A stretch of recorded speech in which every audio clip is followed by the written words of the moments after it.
4, 3, 2, 1. Hello guys, 11 December 1998ஆம் ஆண்டு நாசாவின் Endeavour விண்வெளி விண்கல பயணத்தினப்போ ஆஸ்ட்ரோநாட்ஸ் பூமியின் ஆர்பிட்ல ஒரு விசித்திரமான மற்றும் பயங்கரமான செயற்கைக்கோள் பூமியை சுத்தி வருவதை பார்த்தாங்க.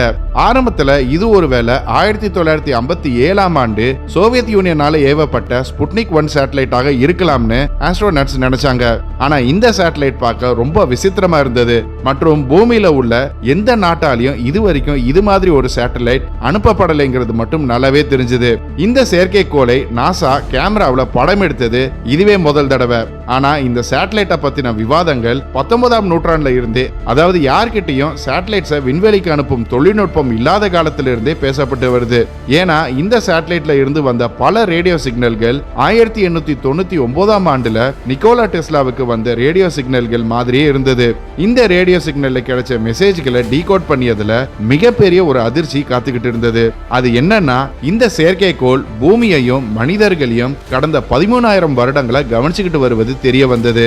இந்த செயற்கைக்கோளை யார் அனுப்பியது, இதுக்கு பின்னாடி இருக்கும் ரகசியம் என்ன? வாங்க இன்னைக்கு வீடியோல இத பத்தி விரிவா பார்ப்போம்.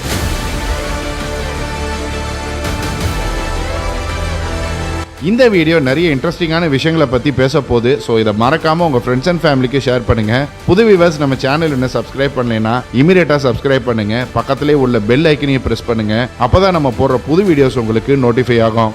1899ஆம் ஆண்டு கொலராடோ ஸ்பிரிங்ஸ்ல இருக்கும் அவருடைய லேப்ல நிக்கோலா டெஸ்லா சில ரேடியோ சிக்னல்களை பரிசோதனை செஞ்சுக்கிட்டு இருந்தாரு.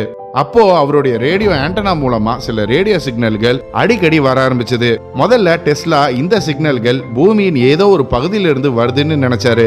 ஆனா இந்த சிக்னலுடைய ஃப்ரீக்வன்சி மற்றும் திசையை வச்சு இது விண்வெளியில இருந்து தான் வருதுன்னு உணர்ந்தாரு.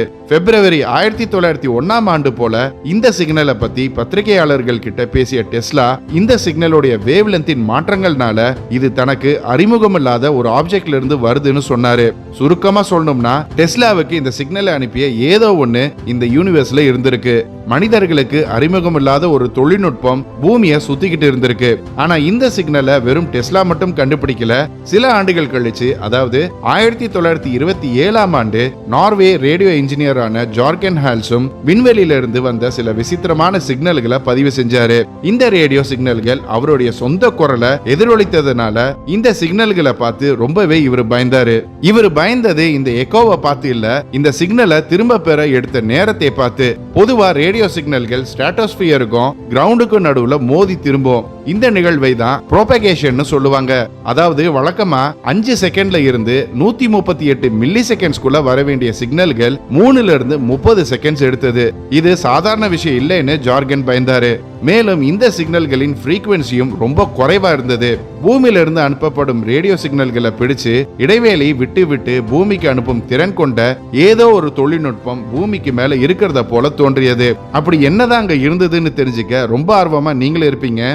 கிட்டத்தட்ட 50 ஆண்டுகளுக்கு அப்புறம் இதுக்கான பதில் கிடைச்சது மற்றும் இந்த சிக்னல்கள்ல இருந்த செய்தியும் வெளிவந்தது. 1973ஆம் ஆண்டுல ஸ்பேஸ் லைட்டுங்கிற பத்திரிகையில டங்கன் லூனானுங்கிற சைஃபை ரைட்டர் 1927ஆம் ஆண்டுல ஜார்கன் ஹால்ஸுக்கு வந்த விசித்திரமான எதிரொலிகளை டீகோட் பண்ணியதாக சொல்லி ஒரு கட்டுரையை எழுதினாரு.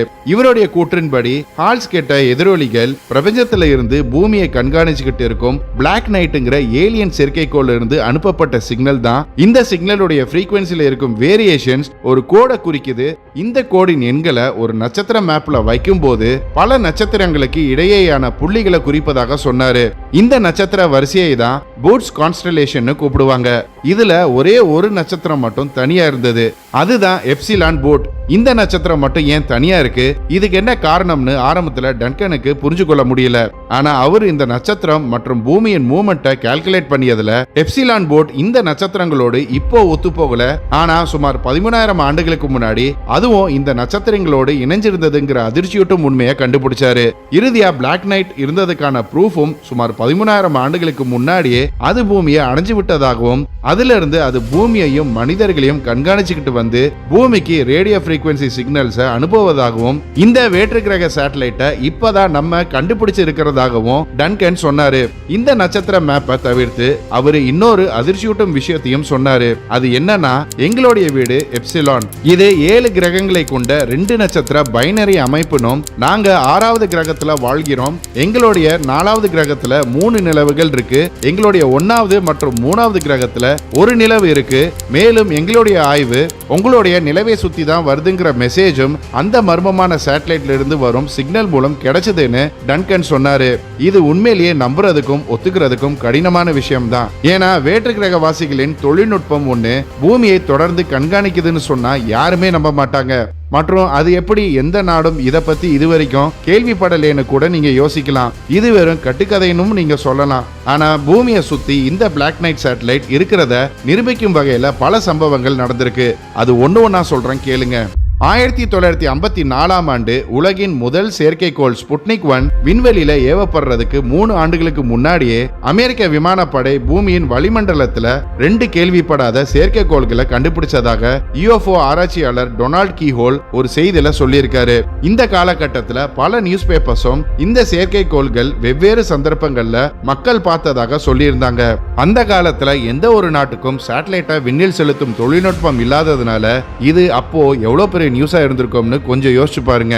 பூமியை கண்காணிக்கும் இந்த பிளாக் நைட் சேட்டலைட்டை பத்தின ஒரு அறிக்கையை வெளியிட அமெரிக்க அரசாங்கத்துக்கு அழுத்தம் கொடுக்கப்பட்டது. இறுதியா 1960ஆம் ஆண்டு டைம் மேகசின் ஒரு செய்தியை வெளியிட்டாங்க. அது பூமியின் வளிமண்டலத்துல அடையாளம் தெரியாத சேட்டலைட் ஒன்றை அமெரிக்க கடற்படை கண்டுபிடிச்சதாக சொல்லப்பட்டிருந்தது. 1961ஆம் ஆண்டு ஜாக்ஸ் வேலிங்கிற விஞ்ஞானியும் அவருடைய டீமும் பூமியின் போலார் ஆர்பிட்ல ஒரு பிரகாசமான செயற்கைக்கோள் சுத்தி வருவதை கண்டுபிடிச்சாங்க. இந்த செயற்கைக்கோள் சில ஆங்கிள் மட்டுமே பூமியின் எல்லா நாடுகளையும் மனிதர்களையும் இடங்களையும் முழுமையா கண்காணிக்குது. அதாவது பூமியின் ஒரு சுற்றுப்பாதையில இருந்தபடியே அது பூமியின் ஒவ்வொரு நாட்டையும் இடத்தையும் பார்த்துக்கிட்டு வருவதாக சொன்னாங்க. இந்த சேட்டலைட்டை பத்தி வேலி மேலும் பண்ணி ஆய்வுகள்ல இது 15 டன் எடையை கொண்டு இருப்பதாகவும், அதாவது இது ஒரு லாரியோட வெயிட் இருந்தது, இவங்களுக்கு ரொம்ப ஆச்சரியத்தை உருவாக்கியது. ஏன்னா அந்த காலத்துல இவ்வளவு எடையை கொண்ட சேட்டலைட்டை விண்வெளிக்கு அனுப்பும் தொழில்நுட்பம் யாருக்கிட்டையுமே கிடையாது. வேலியும் அவருடைய டீமும் இந்த சேட்டலைட்டின் படங்கள் மற்றும் மற்ற விவரங்களையும் பிளாக் நைட்டின் எல்லா தகவல்களையும் கொண்ட ஒரு ஃபைலை உருவாக்கினாங்க. ஆனா சில காரணங்களுக்காக அந்த ஃபைல் எல்லாம் அழிக்கப்பட்டது. இதை தொடர்ந்து அமெரிக்க அரசாங்கத்துக்கு வேற ஒரு புது சிக்கல் வந்தது. அது என்னன்னா, அமெரிக்கன் ஆஸ்ட்ரோநாட் ஒருவர் பூமியின் சுற்றுப்பாதையில அடையாளம் தெரியாத ஒரு ஆப்ஜெக்டை பார்த்ததாக சொன்னாரு. 1963ஆம் ஆண்டு பூமியின் ஆர்பிட்ல தங்கியிருந்தா விண்வெளி வீரர்களின் உடல்ல ஏற்படும் விளைவுகளை பத்தி ஆய்வு செய்ய நாசா மெர்க்குரி 9 மிஷனை நடத்தியது. இந்த மிஷனுக்காக ஆஸ்ட்ரோநாட் கார்டன் கூப்பர் அவருடைய ஃபேட் 7 ஸ்பேஸ் கிராஃப்ட்ல பூமியை 15வது முறையா சுத்திக்கிட்டு இருந்தாரு. அப்போ விண்வெளியில ஒரு ஒளிரும் ஆப்ஜெக்டை கண்டாரு. அந்த ஒளிரும் ஆப்ஜெக்டை பத்தி அவருடைய கிரவுண்ட் ஸ்டேஷனும் உறுதிப்படுத்தினாங்க. இந்த ஆப்ஜெக்ட் கிழக்குல இருந்து மேற்கு நோக்கி பயணிப்பதை உறுதியும் செஞ்சாங்க. இந்த விஷயத்தை பத்தி விசாரிக்க NBC நியூஸ் ஏஜென்சி கார்டனை சந்திக்க அனுமதி கேட்டாங்க. அவருடைய மிஷனின் போது அவர் இருந்த ஸ்பேஸ் கிராஃப்ட்ல கார்பன் டை ஆக்சைடு அளவு அதிகரிச்சதுனால கார்டன் ஹாலுசினேட் பண்ணினார்னு சொல்லி கார்டனை சந்திக்க நாசா நிராகரிச்சது. இதுக்கப்புறம் கார்டன் நாசால இருந்த வரைக்கும் இதை பத்தி அவர் யாருக்கிட்டையும் பேசவே இல்லை. ஆனா அவர் ஓய்வு பெற்றதுக்கு அப்புறம் இதை பத்தி பல மீடியா சேனல்ஸ் கிட்ட சொல்லி அது வைரலும் ஆனது. வேற்று கிரகவாசிகளை பல தடவை அவர் பார்த்ததாகவும் சொன்னாரு. அவரு கலிபோர்னியால இருக்கும் எட்வர்ட் ஏர்ஃபோர்ஸ் பேஸ்ல ட்ரைனிங் பைலட்டாக இருந்தப்போ அவருடைய ஒரு பயணத்தின் அப்போ சத்தம் இல்லாம அதிவேகமா ஒரு ஏலியன் ஸ்பேஸ் கிராஃப்ட் பறப்பதை பார்த்ததாக சொன்னாரு. சரி, பிளாக் நைட் சேட்டலைட்டை பத்தி பேசுவோம். கார்டன் பூமியை சுத்தி ஒரு ஏலியன் சேட்டலைட் இருக்கிறத முழுமையா நிராகரிக்கிறது கடினம்னு சொன்னாரு. இறுதியா நான் இந்த வீடியோ ஆரம்பத்துல சொன்ன 1998ஆம் ஆண்டு வந்தது.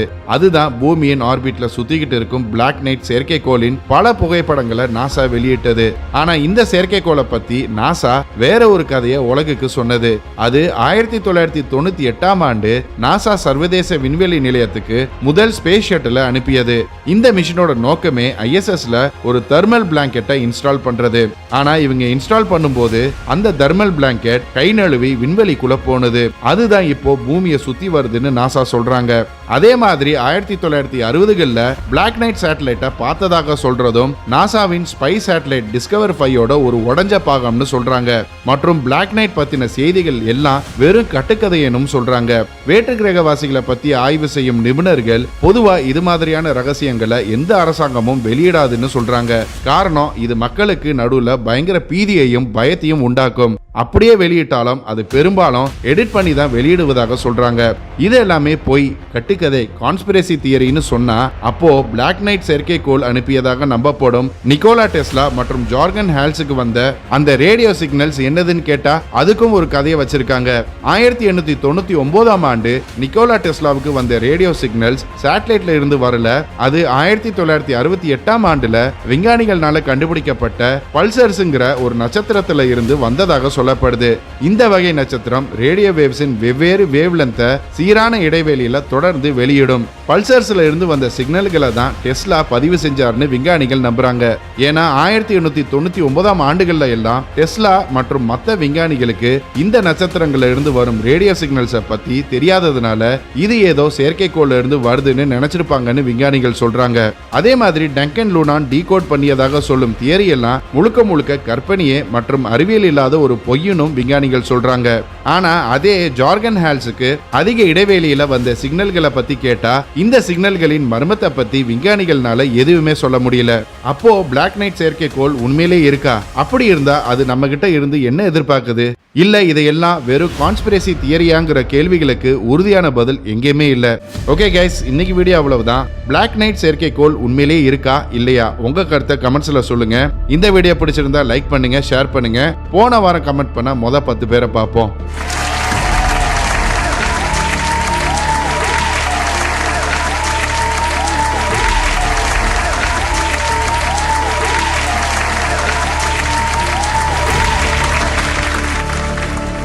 இன்னும் ஒரு இன்ட்ரெஸ்டிங்கான வீடியோவில் சந்திப்போம். மறக்காம நம்ம சேனலை சப்ஸ்கிரைப் பண்ணி உங்க ஆதரவு கொடுங்க.